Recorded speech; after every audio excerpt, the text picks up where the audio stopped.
welcome to this episode of Off the Shelf with Dr. Hanks. That's me.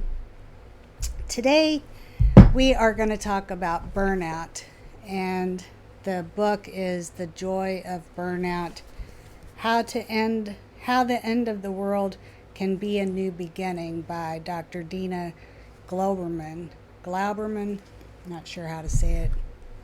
So here's the interesting thing, because this book was actually published in 2003, so it's a little dated. And when I first bought it, I don't remember what year I first bought it, but it didn't connect with me at the time. I knew I was burnt out, but for whatever reason, the title captured my attention, but the content seemed to be kind of mumbo jumbo. And this just goes to show that we all grow and evolve in seasons, and sometimes, the books or the ideas that we saw years ago may or may not actually be helpful for us until later on, when we're in a better position to understand it. And I think that's what happened with me in this book, as I didn't fully value what it said until I had to grow up a little bit. But anyway, so I did look up some additional research to kind of see if there was anything new or different. And so yes, of course, there's lots of things that are written about burnout, but I still like what her concept is, so that's what we're going to talk about today. Generally, we think of burnout as being something that comes as the result of being overworked or stressed out, overstressed chronically for a long period of time. Maybe too many demands, obligations. We just give and give and give and give until we burn out. But we can actually, and I didn't realize this, but you can actually burn out just as easily if you are underutilized, if you are bored, if you are kind of just going through the motions and not really making a big difference with your life, or not doing something that you love to do. And so I think that is really interesting, because when you think of it, let's just say a candle aflame, it can burn out if there is too much wind or not enough oxygen. Either way, it's going to go out. So it doesn't always have to be the result of having too much work, too much stress, too many obligations, go.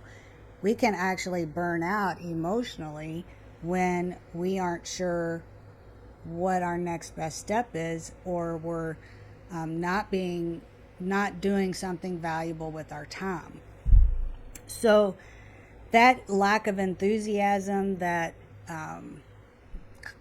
exhaustion, tiredness, fatigue, all of those things can result from either way. And I think that is something that we should always keep in mind, that if life isn't going our way and we get to a point where we feel blasé, maybe not depressed, but we just don't have enthusiasm, or it's just bleh, well, it could be burnout for a variety of different reasons. The interesting thing about her book, Glauberman, she says, or she suggests in this, that burnout is actually a good sign. Not good that you have to go through anything bad, but stick with me here. It's a good sign because it is an indication to you that something is about to change, or something needs to change.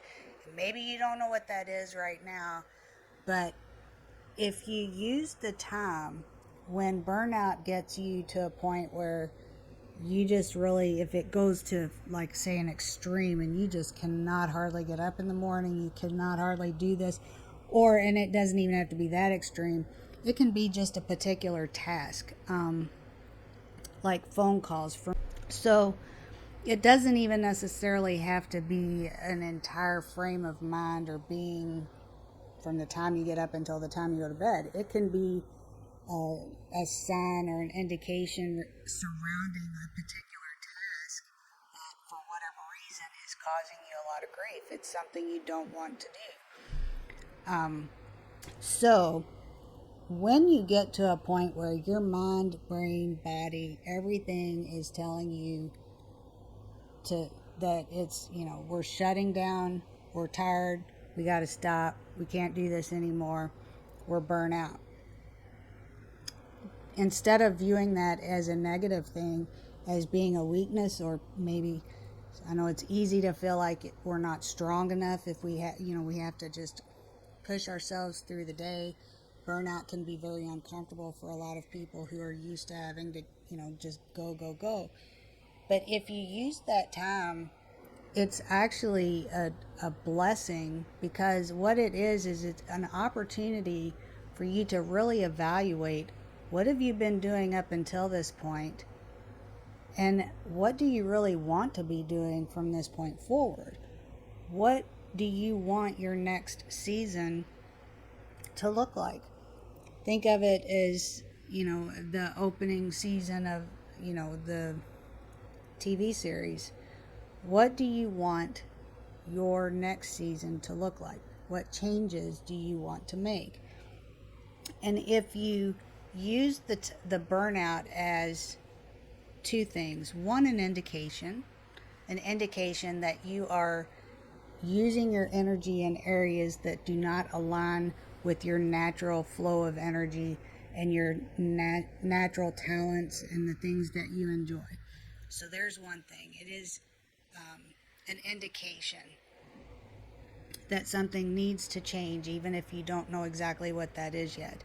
It is also a time period, it is an opportunity for you to take a little bit of rest or time to really dig into what is causing you to feel this way, what has led up to it, what are the exact events or moments or people that is causing you, to be out of alignment with what you truly value in life, and use it as an opportunity to envision and rebuild back into your life the things that you want in your life.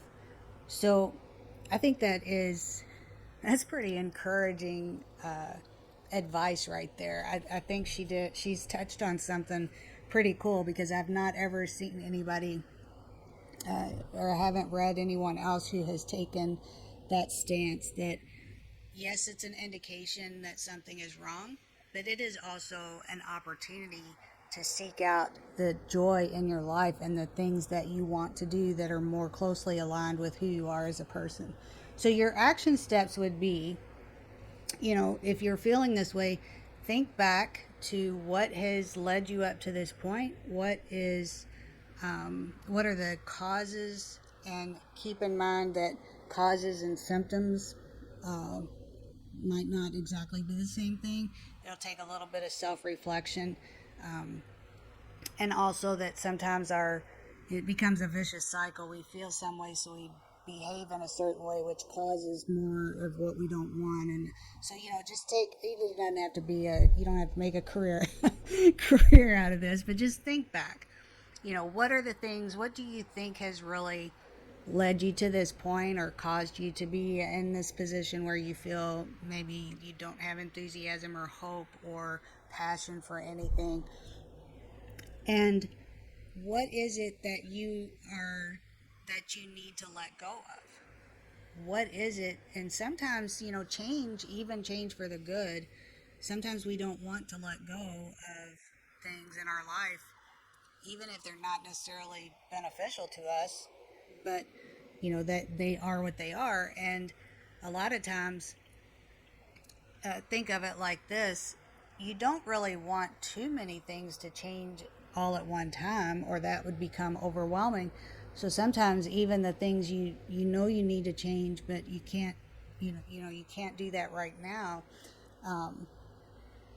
Maybe just take a look at that whole picture and say, yeah, this isn't perfect, but this is getting me from point A to point B. It's serving a purpose, and so we're just going to leave that alone for now. What I really need to focus on is this, because this is going to send me to my grave if I don't change it or do something about it now. So, take a look at these things. Don't try to change everything at once, because that just is a recipe for disaster. And try to be realistic about the things that, you know, maybe you want to make changes in some areas, but are they really the things that are leading you to this frame of mind? If not, then don't worry about it. Put your focus on the things that you need to let go of, that will significantly impact your ability to move forward. And also, what do you really want to visualize for, the new season of your life? What do you want to replace that, the changes you want to make? What do you want to replace that with? This is actually, to be honest, a little harder sometimes than what it sounds like. I've had people ask me, if you could do anything in the world, what would it be?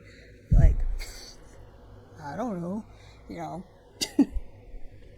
because we are conditioned to live within the constraints that we have. And, yeah, we all know we can do anything we want, blah, blah, blah. But, we also, I think, are conditioned to be realistic and to realize that, there's just some things that just aren't going to happen. So take some time to really look at, where are you today, because you're not the same person today as you were before.